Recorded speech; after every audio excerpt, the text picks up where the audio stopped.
3 p.m. on October 29th, 2020.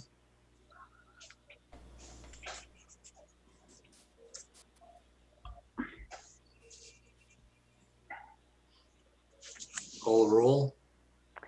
Director Finch, Yes. Director Baggerly, Here. Director Johnston, Here. Director Thilke, Here. and Chair Haggis. Here. All in Okay. attendance. All right, director announcements or comments. Peter? Nothing from the mutuals.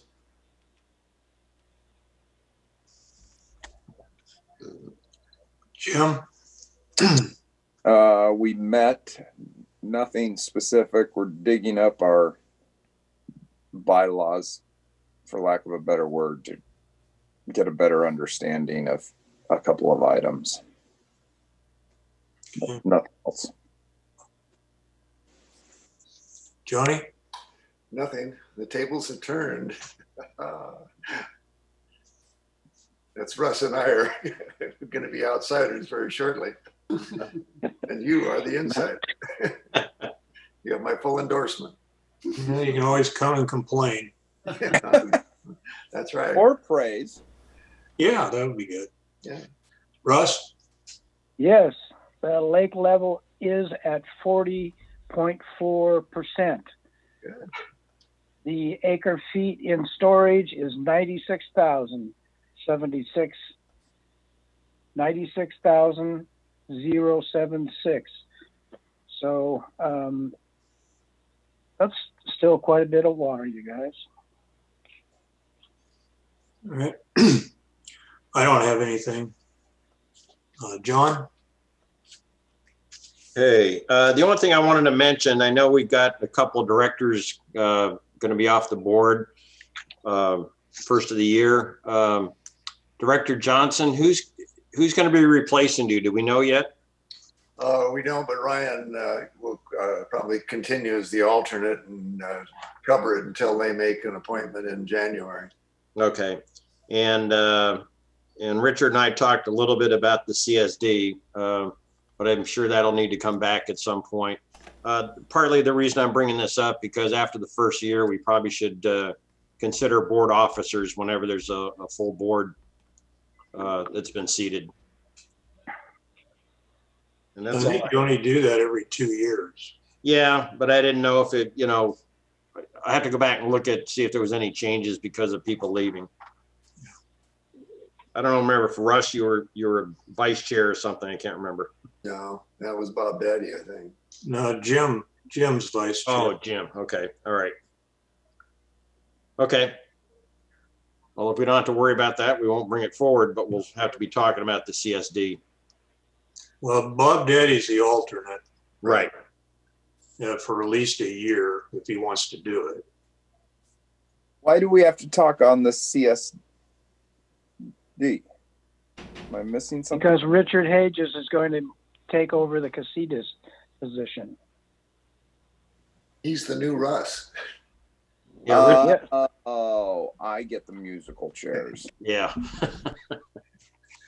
Okay. Yeah. Apparently, Richard ran unopposed, so he's going to be appointed to Casitas board, and therefore, then he should be the Casitas rep, and then we'll need a CSD director. Okay. Okay. Now, it seemed like we were talking about the wrong position, but now I get it. Well, I think Bob Daddy's expressed an interest in doing it, and he is the alternate. We elected him a year ago, so. Yeah. So he would be the logical one to slide forward and then find a second or a new alternate. Yes. Define logic, though. It all depends on who does it. Right. Yeah. I'm sure Bob would agree, but Yeah. Well, I've sent him the agenda, so, he certainly has the opportunity to participate even now. yeah. At least not on the board, but he can certainly speak in public comments. That's all I have. Basin status report. Jordan. I'll unmute here and begin sharing my screen here in a sec. All right, so what we'll start with is this water level data sources that we take near the Elrod well. I want to share this because it's the raw data that we download from the Elrod well, which is in the Key Well area. And you can see from all the way back to 2017, 18, 19 peaks, and then the 20 peak and recession. I bring that up just to show what the raw data look like. We, of course, take manual water level measurements there from time to time and anchor the hydrograph in the reality of measurements. So we can come up with this type of a graph. You've seen it before. Currently, the depth to water in the Elrod well is about 143.80 feet. That corresponds to about 72% of basin capacity, or 57,600 acre feet, based on the analog multi-cell model that we've been back calculating that with, and it jives pretty well with what the numerical models show. We are actually below, deeper than where we were at the nadir last year, which happened mid-November at 141.55 feet, but not by much. And interestingly enough, the water level this spring was shallower or higher elevation than it was last spring, and now we're deeper than we were last fall. So probably a bit more water coming out of the ground via the pumping, and a little drier overall, a little warmer from that standpoint as well. Going down to the discharge side of the basin, we measure this flow over the San Antonio Creek monthly, and just this morning took our measurement of about 0.59 feet, CFS rather, cubic feet per second, out of the basin as surface flow. Now, one thing that we're observing in that time snapshot that we're taking, and we tend to try to do this at the same time every month. But what we did was we took the same tool, same type of tool, the level logger data loggers that we have in Elrod well, and we put it in San Antonio Creek on August 20th of this year. And so you can see, and we were curious as to the significance of diurnal fluctuations in response to temperature of the discharge part of the basin. Now, the graph that you're seeing now, if you can see my screen, is basically on the x-axis is time, and that's basically August 20th to the 26th of October, just this week. And on the y-axis is water level. That's about a 6-inch or half a foot fluctuation that you'll see on the y-axis. And then for temperature, for water level stage in the creek. And temperature is a much narrower range. That's the red lines that shows the diurnal fluctuations and seasonal heat waves that come and go. But you can see that pretty significant heating and then cooling trend toward early September, where we had pretty low flows in the creek. And then when the temperatures got really cool really quick, relatively for late summer, 5 or 6 inch increase in stage of flow in San Antonio Creek. And I think that's significant because this is one of the key metrics in the groundwater sustainability planning that we have to be aware of. How much water is flowing out of the Ojai Basin via San Antonio Creek, and really where's it coming from, and how is it best managed? The question is often asked, how does this relate to the groundwater basin where the production zones are? So what we did, and I shared this with John and Richard earlier. I hope you guys got a handle on this, but we came up with this graph. Can everybody see this graph? Yes. Okay. So there's a lot of information here, but it really provides our attempt at a succinct and very simple demonstration of these data sets that we've been collecting really for the past 5 or so years, but in earnest in the past 2 with respect to the flow over the spill point from the basin. So top to bottom here, you've got rainfall in the upper graph. That's daily in inches. So you can see how wet 2017 was at peaks and spikes, but 2018 and 19 wetter over a more diffuse time period.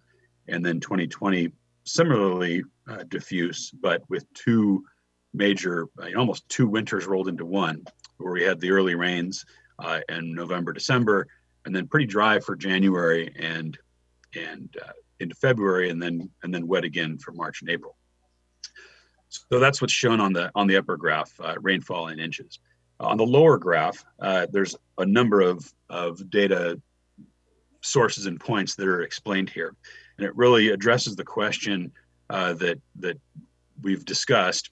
What's the elevation of the groundwater at this Elrod well and the Key well area and the production part of the basin compared to the spill point at the outside of the basin where it flows over San Antonio Creek? And the short answer is the top of this graph is about 880 foot elevation. That's the ground surface elevation at the Elrod well near Karn and Grant. The spill point boundary, where the surface water outflows from the basin via San Antonio Creek over the Santa Ana Arroyo Prieto fault zone, just below 640 feet. So you've got about 240 feet of elevation change there. It doesn't seem like that much when you're driving along, but when you look at it on maps and such and measure it via the surveyed data points and benchmarks, it's not insignificant. So we put on that same y-axis for elevation the water level. That's in the depth to water or elevation in the Elrod well. That's the darker blue line with the blue diamonds that represent the manual measurements that we collect, whereas the automated logger measurements are the ones that are in the slightly grayer blue that follow that same general trend. And you can see the recovery post 2017 rains, recession into 2018, and nadir in late 2018, and then a good water year of 2019 to bring it back up, really similar to the trend we have in 2020. The importance there is that that's the pressure of the elevation of the water surface in the production zones of the aquifer. Now, again, on that same y-axis, we've plotted the surface flow. And these are the lighter blue squares. Those are places where we've measured the daylighting groundwater in San Antonio Creek, the point at which it first begins to flow. Now, obviously, it's flowing continuously, as shown where the lighter blue bars extend all the way through the y-axis here in the winters and early springs of 2017, 18, 19, and then the double barrel action in 2020. Now, you can see how it's receded over the course of that of each year in a very similar pattern, very similar recession from continuous flow to the elevation of the 760 to 740 levels, and then usually in the fairly abruptly in the summer, it goes down to the 660, 640 range. So really 3 separate hydrologic conditions: one continuous flow, one in the early summers to where it's that 750, 740, 760 foot elevation discharge points, and then abruptly falling off to the 640, 660 foot elevations. That point of discharge we interpret as how the upper aquifers are contributing in the perch zone. That's distinctly different from the patterns we see of elevation change in the Key well and the production zones, which are much more much more gradual recessions, much more consistent year to year. And even though we have an additional 40 to 50 feet of head in that zone in the Elrod well, it's not reflected in the discharge points from the creek. So this is something that we use to further our understanding of the interaction between the production aquifers, the perched aquifers, and the discharge from San Antonio Creek. We also put on this graph the flow at San Antonio Creek that we've measured on the monthly basis. This is the just under 0.6 of a CFS that we measured today. Might have been more if we'd collected that data point at 8 or 9 a.m. this morning, but we just for consistency, we're typically collecting this midday. That's the red X's that are shown, and the discharge rate is to the right y-axis. So you can see that we've only measured things that are typically in less than 3 CFS at that data point, sort of peaking earlier this year, this spring. Now we compare that to what is recorded on the county gauges downstream in San Antonio Creek. And in fact, we're showing the data here as the bars, the pinkish bars that are the average daily discharge at the gauge on San Antonio Creek at Old Creek Road. You'll notice that effectively it's very similar year to year, but still flashy. And in fact, less than 1/10 of a CFS, or maybe even dry at that point over much of the summer and into the fall. There are times when we've measured flow of over 1 CFS outside of the Ojai Basin, but yet zero flow or 0.1 CFS or less are recorded at the county gauge. And of course, this is average daily discharge and is meant for an alert system gauge. But it does give us an idea that while there's flow out of the Ojai Basin, there's limited to no flow between the San Antonio Creek corridor and the Ventura River Basin. And much of that condition seems to have been pretty consistent throughout the course of much of 2020. And importantly, while the groundwater basin levels in the production aquifers are at 5-year, 6-year, 8-year highs, we still have that zero flow condition at the Old Creek Road Bridge, several miles downstream in San Antonio Creek, but yet 3 CFS flowing out of San Antonio, out of the Ojai Basin in San Antonio Creek. That's the flow, the peak here, right where that my hand cursor is, and that's actually about 2.8 CFS.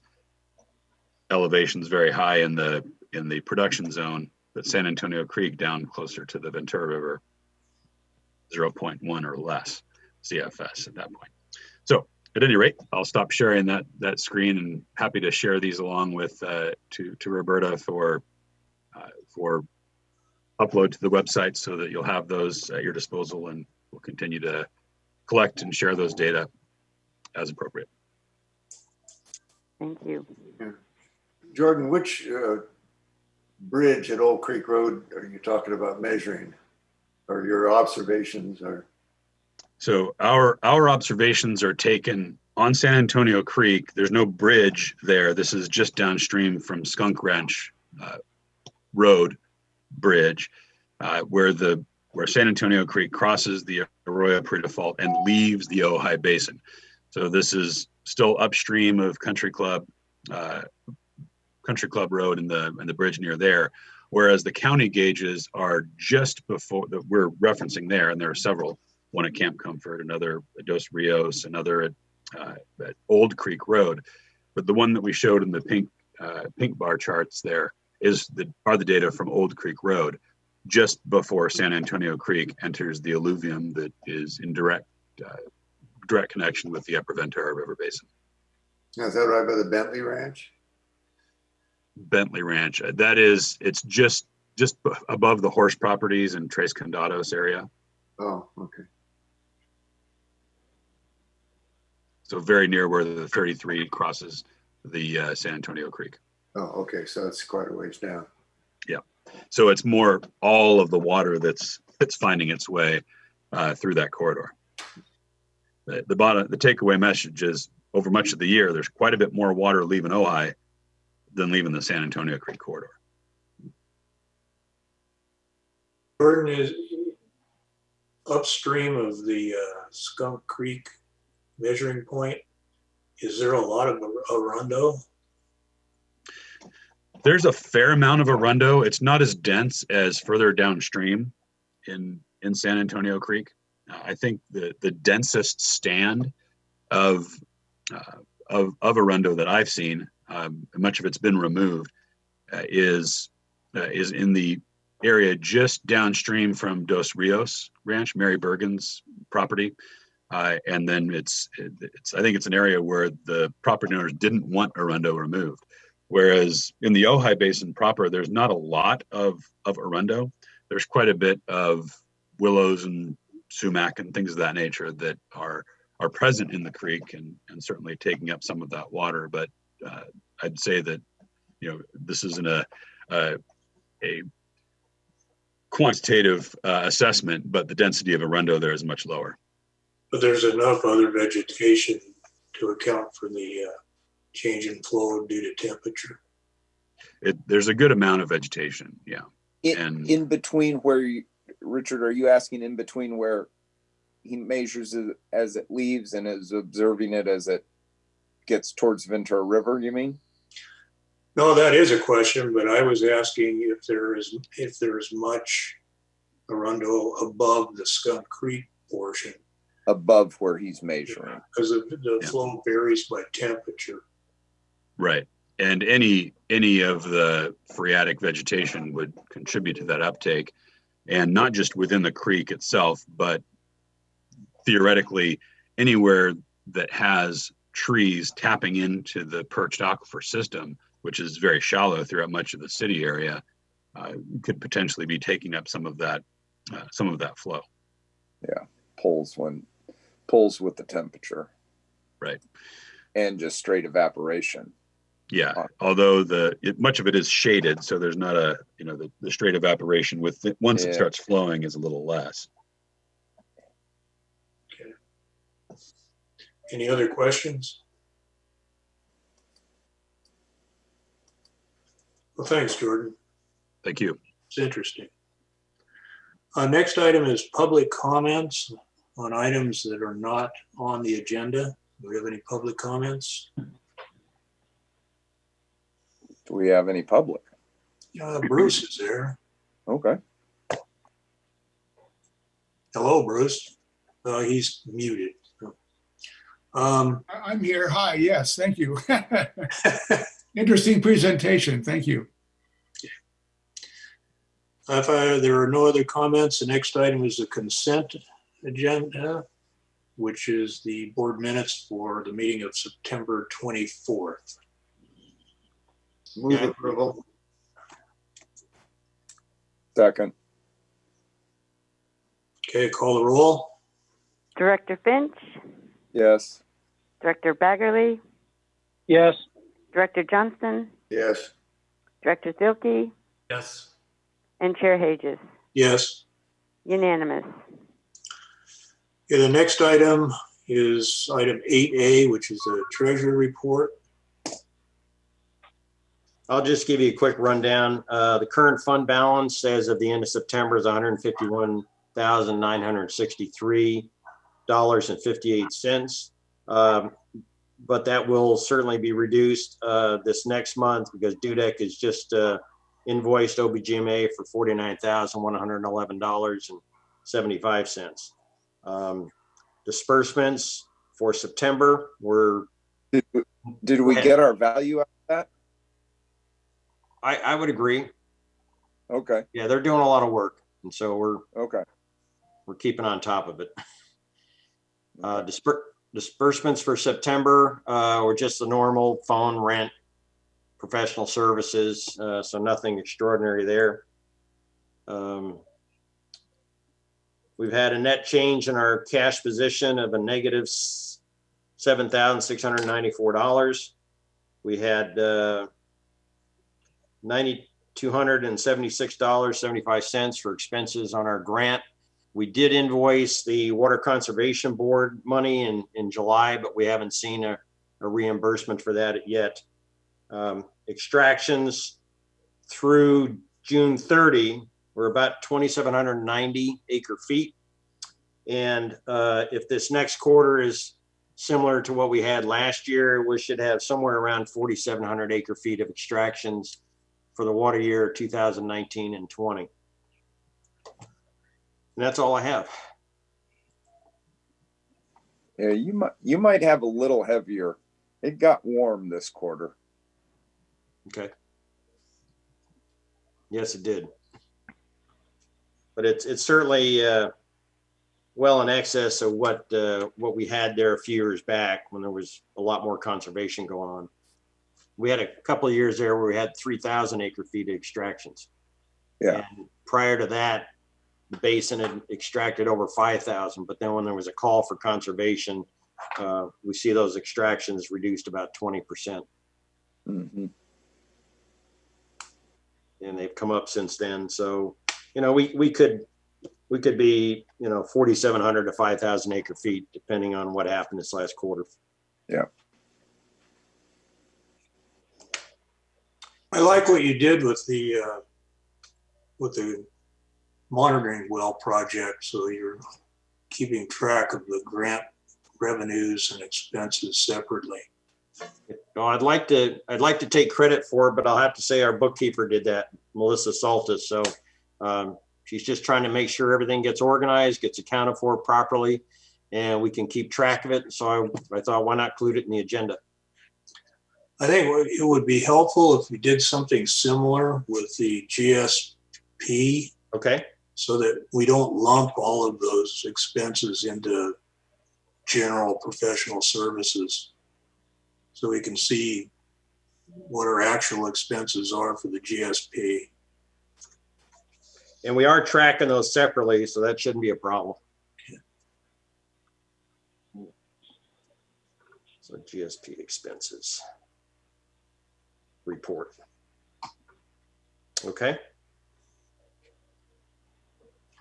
Any other questions or comments on the Treasury report? If not, can I have a motion to approve? So moved. Second.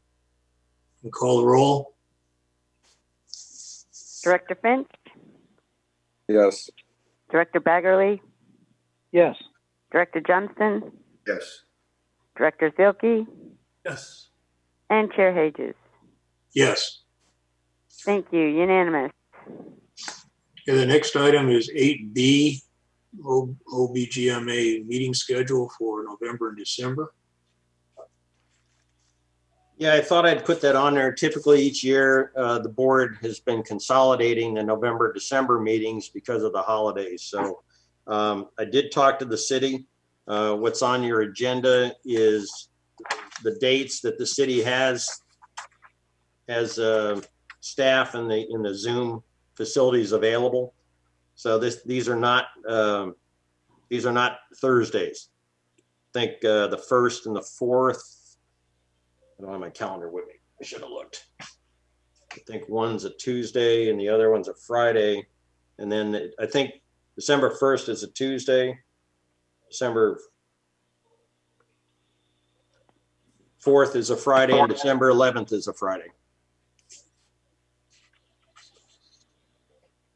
So I don't know if the board has a pleasure with what they'd like to do.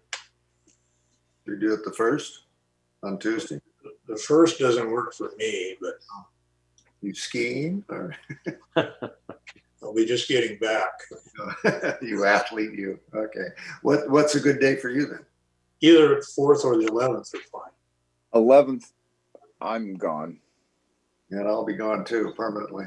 So that's okay. That makes an incentive. So are we? Well, this is Russ.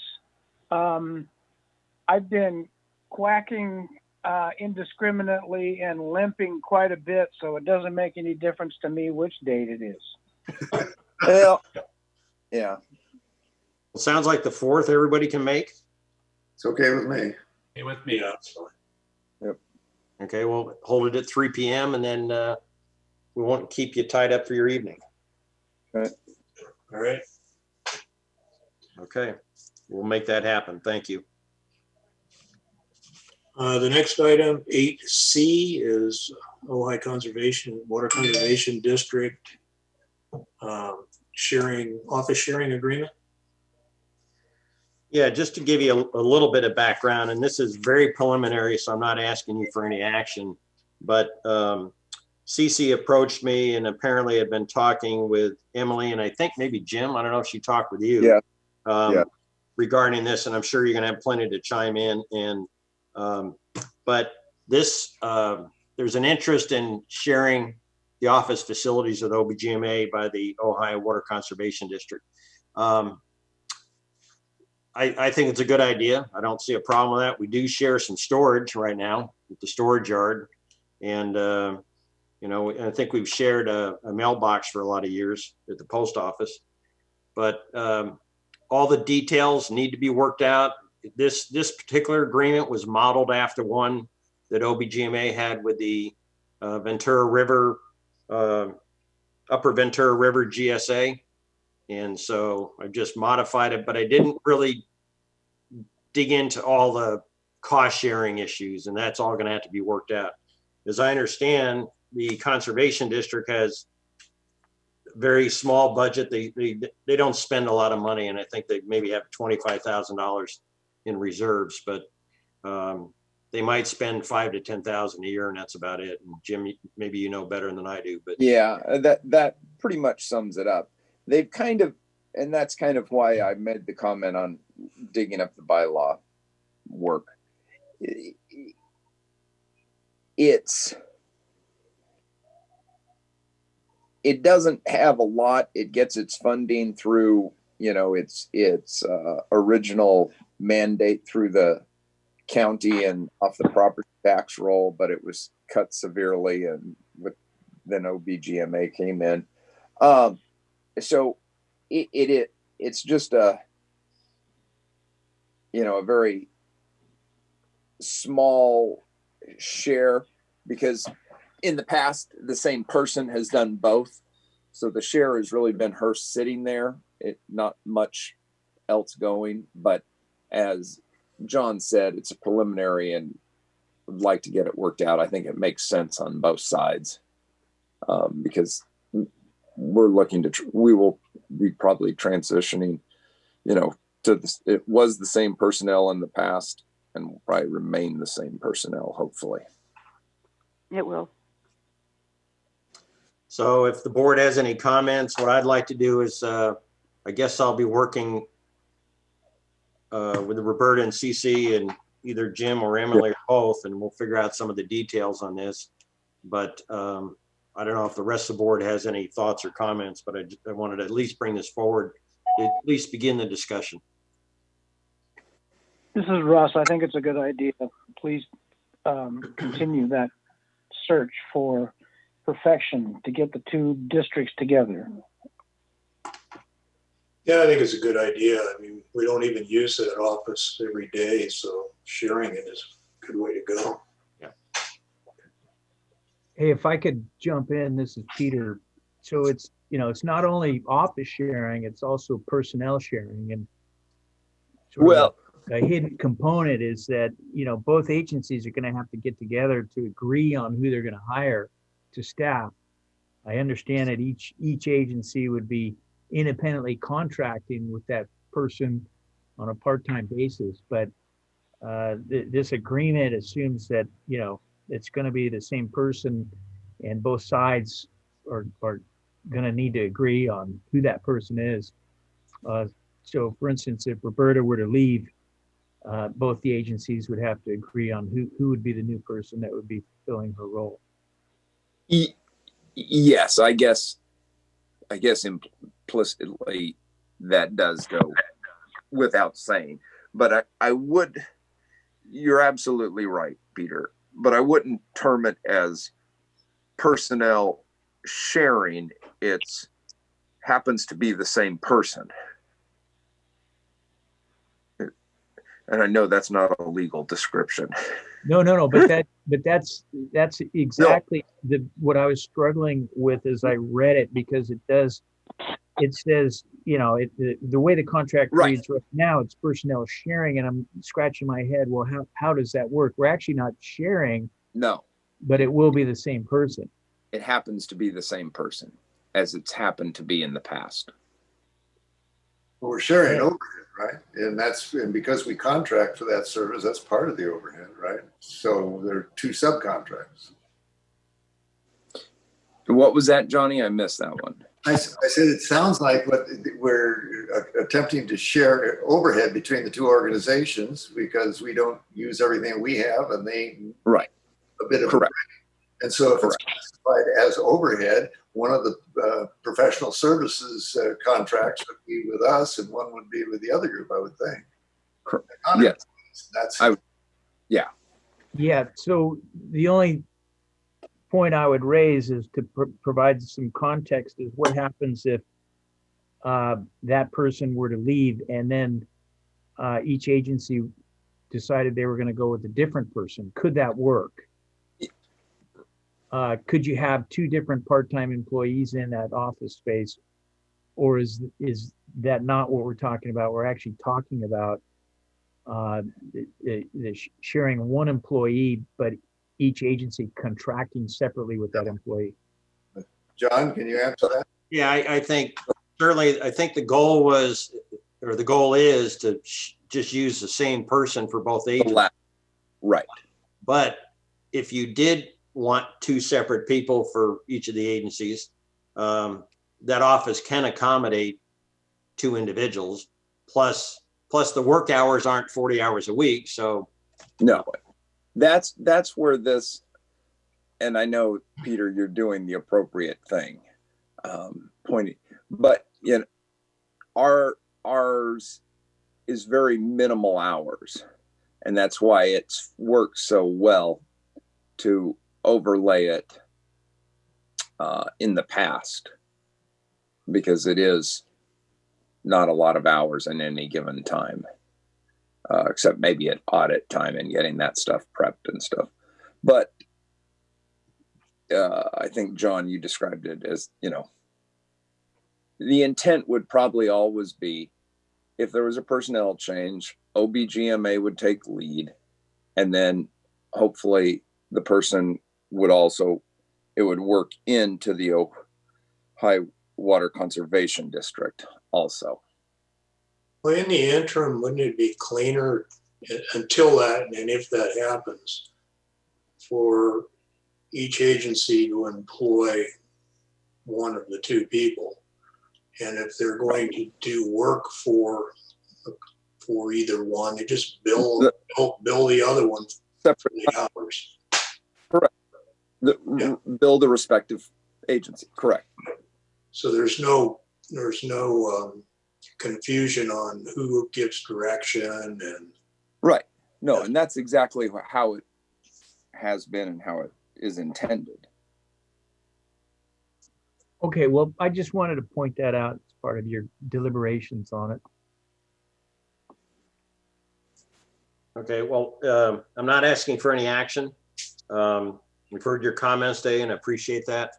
We'll work on the details and the whatever we call this agreement. We can certainly retitle it. I have noticed there's a bunch of errors. I had scanned a document that was PDF and then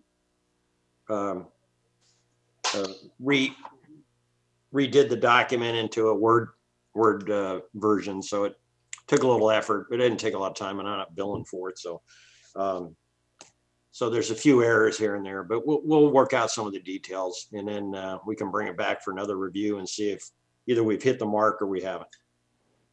Okay. All right. Any other comments? All right. Next item is 8D, review of general manager and recognition of general manager's work. Now, Russ asked to have this on the agenda last month, and so that John and I had it on there. I think. Okay. Go ahead, Russ. Thank you, Richard. Appreciate it. As John has stated, he doesn't really need a general manager evaluation because he's an independent contractor. Isn't that right, John? That's true. That's, I do have an agreement as independent contractor with the organization, but you've chosen to use me as your general manager.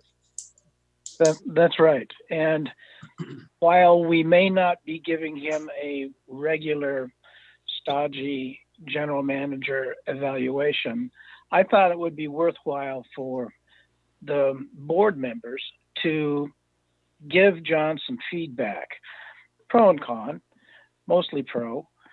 I think that OBGMA is really lucky to have John sitting in there in that seat as the general manager.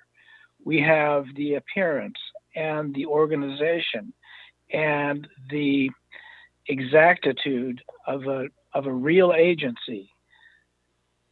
And John is continuing to bring this agency together and make it shine. So those are my comments. I think everybody ought to chime in and give John some direction or praise or whatever. That's all this is. Yeah, I'm not looking for any compensation, so don't worry about that. And really, I just appreciate knowing what the board wants to have done. So that just helps me focus and be more efficient on where you want to take the agency. Go ahead. I think the addition of John has helped greatly with both the meetings and meeting content. So I would basically echo Russ's comment and say thank you. Thank you. I would third that or second it. Here. Ditto for me, John. Thank you. I appreciate that.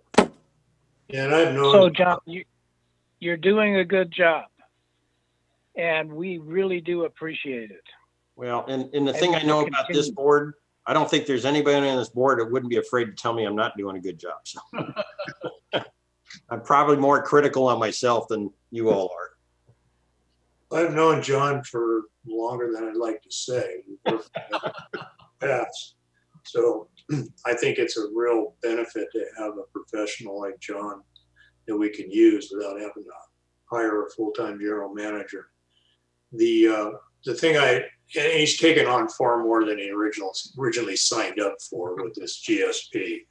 So I think one of the things we have to keep in mind is we've got this is a part-time gig, and that's what he had in mind. So we've got to be careful as we go through this that we're aware that John has a limited amount of time. So as this thing becomes more complicated, we may need additional help, or John may say that's enough. Well, and just to let the board know, I just turned 68. So, I'm going to be 70 in a couple of years. And while there's probably a number of you that are at that age or older, my wife's a stroke victim, and I just don't want to work full time. And I don't need to work, but I do enjoy helping the agency. I do enjoy understanding the water issues in Ojai. So it's fun and interesting to be a part of this. And, I want to continue for a while, but it certainly won't be forever. But I'm also continuing to look, are there opportunities for someone else to help in a limited capacity? And so, I'll continue to see who and what might be available down the road. And if and when that time comes, I'll hopefully have a recommendation to you about what you might want to do to replace me. I'm not going to look forward to that day. I'm sorry? Go. John, I said I'm not going to look forward to that day. Right, and I would echo that. John, you're a pleasure to work with from our perspective. As you're a great blend of doing it for the love with technical capacity, but leaving a lot of the technical details to folks like Care Groundwater and Dudek for those details. You don't get wrapped around the weeds. You don't get wrapped around the axle. You really have your experience, your decades, longer than my lifetime, I think, experience in doing this kind of thing. It really shines through, and it's a pleasure to work with you. So thank you very much. I appreciate that. John, you don't get wrapped around the axle. You are the axle. Good one, Peter. Is that a good thing, All right. though? Depends on what gets wrapped around the axle, I guess. Okay. Any other comments? Pat on the back's cheap. All right, let's sing for He's a Jolly Good Fellow. That's your raise this year, John. Yeah, thank you. Yeah, and I think I've been helping OBGMA for 4 years.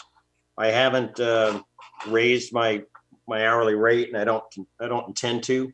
And in fact, I'm probably doing a little more and billing you less, but that's okay. I'm enjoying what I'm doing. So, and I enjoy working with the board and seeing Ojai have an opportunity to figure out where they're going to be in, over the next 30, 40, 50 years.